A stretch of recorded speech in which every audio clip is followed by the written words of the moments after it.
I have to be honest with you. I'm going to Disney World in 2 weeks and I am so full of anxiety. And as a Disney expert, I shouldn't be feeling this way, and yet here we are. So why do I feel this way?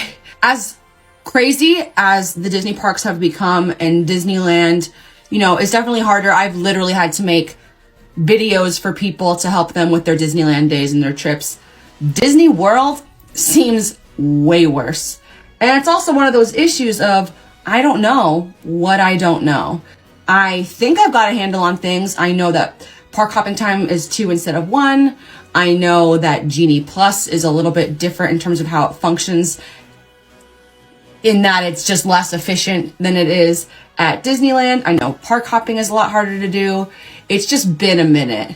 The situation is a lot different at the parks than it was when I went in 2016. So instead of being excited about my trip, I'm freaking out about what might go wrong. And as an anxiety-ridden person, I think you can understand.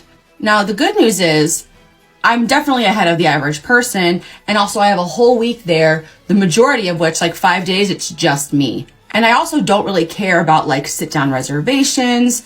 I have time to maybe figure out Genie Plus on a couple of the days, because I know it's definitely different. You have to like secure things at 7 a.m. before you're even in the parks. At Disneyland, you have to be in the parks to use it. So you kind of have more of a lay of the land there. I'm also like not really against buying individual lightning lanes instead of getting Genie Plus, because I have so much time and because I'm by myself, I can really kind of pick and choose when I want to do those first 5 days. And then I'm meeting up with friends for the last 2 days of that before I go on the Wish.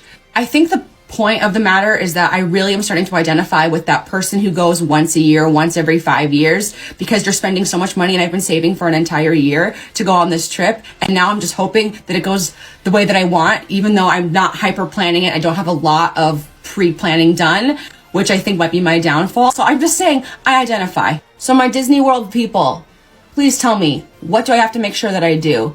I might already know it. It might seem basic, but listen, I'd rather be over-prepared and over-inundated with advice than not.